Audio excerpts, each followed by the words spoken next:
பாருங்க, தேவ பிள்ளைகளுக்கு ஒரு கிருபை இருக்கு, என்ன தெரியுங்களா, வேதம் இருக்கு மக்களே. ஆனா உலக மனுஷனுக்கு அது இல்லை. அவங்க ரொம்ப தவச்சிட்டு போறாங்க, யார் கையெல்லாம் விழுந்து போயிடுறாங்க, துன்மன் விழுந்துடுறாங்க. ஆனா வேதம் சொல்லுகிறது, ரோமர் 8ஆம் அதிகாரத்திலே, எவர்கள் தேவ ஆவினால் நடத்தப்படுகிறார்களோ ஆமென் அவர்கள் தேவனுடைய புத்திரர்கள். ஆமென். கர்த்தர் சொல்கிற ஆவியானவருக்குள்ள நீங்க வரணும். ஆமென். இயேசு கிறிஸ்து அவருக்குள்ள நீங்க வரணும். ஆமென். நீங்க அவருக்கு வெளியே இருந்துட்டு நீங்க என்ன சொன்னாலும் அவர் உங்களை காப்பாற்ற முடியாது. நம்முடைய தேவன் ஆவியா இருக்கிறாரு பாருங்க.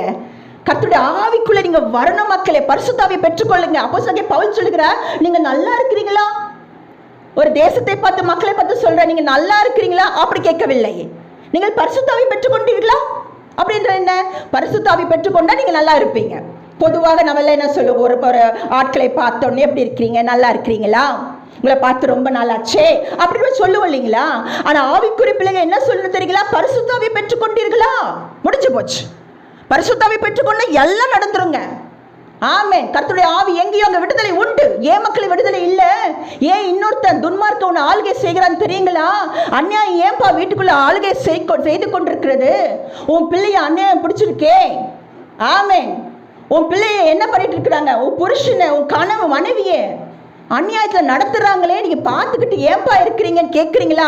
ஆண்டவர் சொல்லுகிறான், என் பிள்ளைகளை யார் தொட்டாலும் சும்மா இருக்க மாட்டான். ஆனால் என் மகனே, என் மகளே, என்னை அழைத்துக்கொள். ஆமென். ஆவியானவரே வாங்கப்பா. பாருங்க, பரிசுத்த ஆவியானவர் உங்களுக்குள், உங்க இருதயத்துக்குள் ஊற்றப்பட வேண்டும்.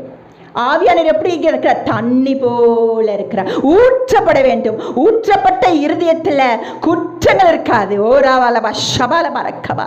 கர்த்தருடைய இருதயம் உங்களுடைய இருதயமாக மாறும். ஆமென். ஊற்றப்பட வேண்டுமே உன்னதத்தின் ஆவி. பக்தர் பாடுறாங்க, ஊற்றப்பட வேண்டும். இருதயத்திலே தேவ அன்பு ஊற்றுனுங்க. அது ஜீவ ஊற்று. பாருங்க, வேதம் சொல்லுகிறது, தேவன் ஒவ்வொரு மக்களோட பேசுற விதம் பார்த்தீங்கன்னா ரொம்ப விசேஷமானதுங்க. பாருங்க, பரிசுத்தவான்களோட ஆத்மா காப்பாற்றுகிற என்றால் ஆபிரகாமோடு அவர் எப்படி வெளிப்படுத்தினார்? சர்வ வல்லவரா வெளிப்படுத்தினார். இருதயத்திலே எப்படிங்க சர்வ ஆபிரகாம் பார்க்கிறார், அப்பா நீங்க யாருப்பா? நான் சர்வ வல்லவர்.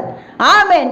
மோசே கிட்ட அவர் வெளிப்படுத்துறாரு. பாருங்க எப்படி படுத்துறாரு தெரியுங்களா? மோசே கிட்ட, நான் இருக்கிறவரா இருக்கிறேன். ஹல்லேலூயா. வேதம் சொல்லுகிறது, ஓ உங்களுக்கு ஏற்றபடி அவர் உங்களோட பேசுவார். ஆமென். சிறு பிள்ளைகிட்ட எப்படி பேசுவாங்க? சிறு பிள்ளைகளை என்னிடத்தில் வாருங்கள். ஆமென். சிறு பிள்ளைகளை பார்த்தா உடனே என்ன பண்ணுவாங்க? எல்லாருக்கும் வா